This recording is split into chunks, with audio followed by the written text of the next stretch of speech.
and stay safe. From KCRG TV 9, this is First Alert Weather Now. And good evening, folks, and welcome to the Monday evening edition of First Alert Weather Now for the week. Came off the heels of a pretty comfortable weekend, at least to start, and then that change was really felt as that Canadian air mass started to pour in the region. We'll talk about more of its effects over the next couple of days in terms of frost and freezing conditions just a little bit. And we'll also have a look back at a pretty significant tornado that took place this day in history, rather, in central Iowa, which you think of October. You don't necessarily think of big tornadoes, but it can happen. We'll also have your forecast for fun and a deeper dive into the next night. But first, what you need to know if you're headed out this evening, it does involve temperatures that will continue to fall. We're expecting widespread 30s tonight for our lows, which will promote the development of frost in many cases. This is all aided by what will be clearing skies over the next few hours, promoting those temperatures to drop. Now, tomorrow, with clear skies likely to stick with us the entire night, and the peak of the cold air to be right in place. Freezing conditions, a hard freeze is possible tomorrow night, bringing an end to the general growing season and endangering those outdoor plants if you don't take steps to protect them. We will see, though, a pretty decent bounce back as we go over the next several days to follow, and temperatures get back above normal for most of the 9-day. Now, a frost advisory is in effect for the areas you see highlighted in this lighter blue color. Widespread frost is likely in those areas. Where it's not highlighted in our northwest zone, Charles City, Fayette, Decorah, and Waterloo, they're actually under a freeze warning now, as temperatures there could get close to 32 or lower. Now, temperatures at this hour only around 45 in Decorah, and with the winds we have present, only feels like the low 40s. And these chilly temperatures continue to settle in.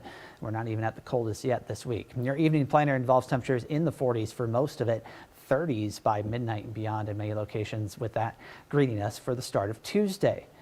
Now, we are dealing with just frost and freezing conditions around here. The south is still dealing with cleanup from hurricanes Helene and Milton. CNN's Lee Waldman shows us how these areas are dealing with a shortage of gasoline and power outages still going on. After back-to-back hurricanes ripped through Florida, people living there are struggling to sift through the debris left behind. So much damage was already done. There was less for Milton to do. Those efforts are hindered by gas shortages in Tampa, St. Petersburg, as well as Sarasota, where Milton made landfall. About 50% of gas stations have no fuel as of Monday afternoon, according to monitoring website GasBuddy. President Joe Biden toured the Tampa area Sunday to discuss recovery efforts. FEMA has delivered 1.2 million meals, over 300,000 liters of water, 2 million gallons of fuel.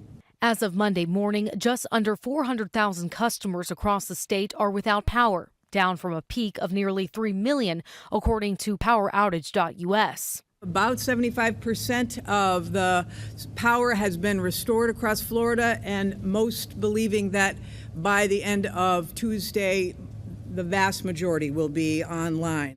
Meanwhile, in North Carolina, some FEMA teams are having to pull back on door-to-door outreach to disaster survivors because they're facing threats. In a statement, a FEMA spokesperson said, "For the safety of our dedicated staff and the disaster survivors we're helping, FEMA has made some operational adjustments. Disaster recovery centers will continue to be open as scheduled." I'm Lee Waldman reporting. We know all too well here in eastern Iowa how long it can take to recover from disasters like that, and so we wish folks down there continued luck and hopefully a good process going forward over the next few days. Now we'll pivot again. First Alert meteorologist Joe Winters has today's forecast for fun over the coming week.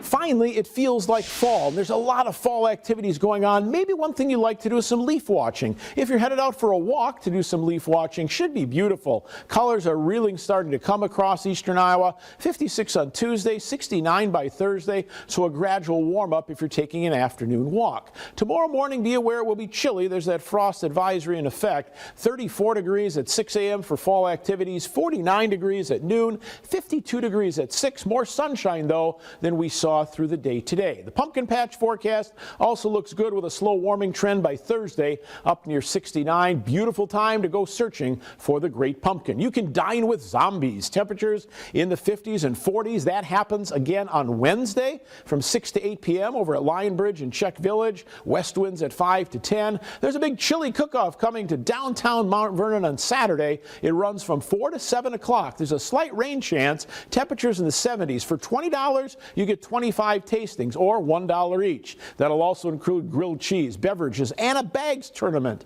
And don't forget the big Halloween parade in Cedar Rapids, 6 p.m. on Saturday. It starts at 6:30. It's a new boat, a Czech Village route. It'll be broadcast live on KCRG 9.2, and it should be, again, a not out of this world parade, always well attended. That, once again, is a look at all this week's forecast for fun.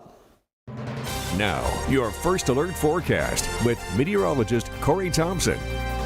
Lots of fun stuff coming up this week for the busy fall season. Tonight, if you're headed out and about, you definitely will want to dress warmly. We still got clouds in many locations. Our Cascade City Cam, as blurry as it is here, it's still showing overcast skies. It's 47 in Cascade, 51 in Iowa City, 49 in Cedar Rapids. Winds are still there out of the northwest. They've become lighter after being fairly blustery today, only about 5 to 10 miles per hour. But that's enough to make it feel very chilly, and it's continuing to pull in those very chilly temperatures. Your First Alert highlights the frost box here in orange. That's because we're expecting our first widespread frost of the season across most of the area.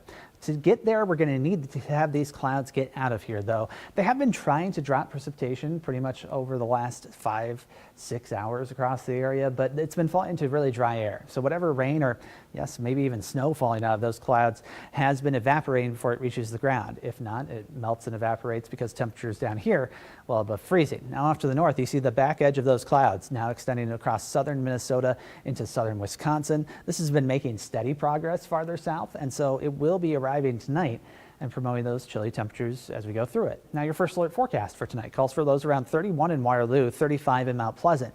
Near or below freezing in some cases, especially the farther north you go, as skies will clear there first, allowing things to fall a little bit farther. That's why a freeze warning is in effect for those areas, our northwest zone extending into parts of our northeast zone, and then a frost advisory for the rest of us. This is all just to give you that heads up, that first alert to the potential for damage to plants if you leave them outside over the next several hours. Now, that back edge of the clouds by 8 o'clock down toward the Fayette area, closer to midnight, it'll be south of the Iowa City area, and all of us will be seeing that temperature drop really start to accelerate into the night. Now, just before daybreak tomorrow is when we reach our coldest. Winds will be at their lightest, promoting those chilly temperatures. Now, once the sun comes up, sunshine will help. A lot more sun today than we saw, or tomorrow than we saw today, rather. But northerly winds stick with us too, and that will be continuing to reinforce that cold air, limiting the amount of warming that we can see through the day.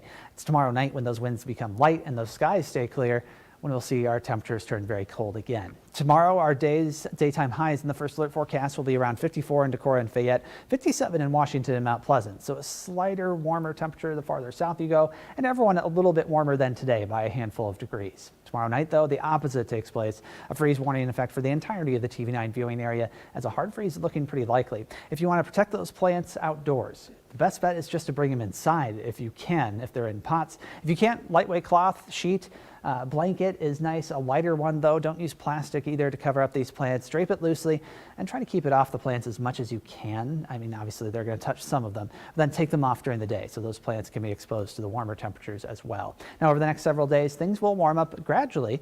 We'll have temperatures that get back into the upper 60s as soon as Thursday, and then highs back into the 70s by the end of the week into next week. We'll take a little bit of a closer look at this in the next 9 coming up in just a bit, but your weather rewind for the day is kind of opposite of what we are experiencing right now across the area.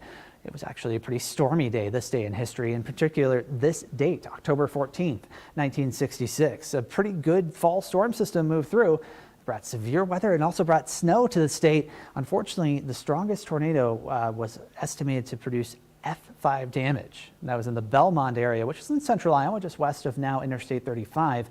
It's where 6 people, unfortunately, were killed. Now let's take a look at where we're talking about. It's not the TV9 viewing area, but instead here toward the west. We'll pinpoint here Belmont. Still a relatively small town along Highway 69 in central Iowa. It hasn't changed a lot in population since the 1960s, but it still was deeply affected by this storm. Here's the front page of the Cedar Rapids Gazette the next day. The big headline, of course, about the tornado and the people that were unfortunately killed. You can see the devastation. Aerial view, obviously an older print, so a little hard to see, but they went right through neighborhoods, the downtown business district, and really caused some havoc, unfortunately. Another view of a home that was mostly destroyed, and this is probably pretty emblematic of that F5 damage, significant structural damage to those areas. Fortunately, as we often know here in Iowa, folks really do pitch in to help out. 1,000 volunteers is what the Cedar Rapids Gazette reported at the time, as 120 houses were fully lost, damaged in the millions, of course, in 1960 dollars. Yeah, 6 people were killed, about 172 were injured in total. It did hit about middle of the afternoon, just before 3 o'clock, but fortunately that was about 30 minutes after the town's high school homecoming parade had ended. So it could have been significantly worse if it had arrived just a little bit earlier in terms of those casualties. Hundreds of homes, businesses damaged, destroyed. It took a while for the town to recover, and several other tornadoes actually hit the state. It was not a limited experience that time. Now, it was unusual for this tornado to take place. This is the number of F5 or EF5 tornadoes by month across the entire United States. They're very rare, but most common by far in April and May. Look at that month of October. Just one has ever taken place that we know of. That's the one in Belmont, so it's extremely rare for that to take place this time of year anywhere in the country. It was all because of a pretty unusual setup for the season. Warm and moist air was flowing into the state from the south on a pretty decent southerly wind, and then a strong jet stream was in association with this strengthening area of low pressure that moved through the Midwest. And those ingredients came together to produce those tornadoes, unfortunately, including that one in Belmont. Now, we did see those conditions stay fairly stormy throughout that.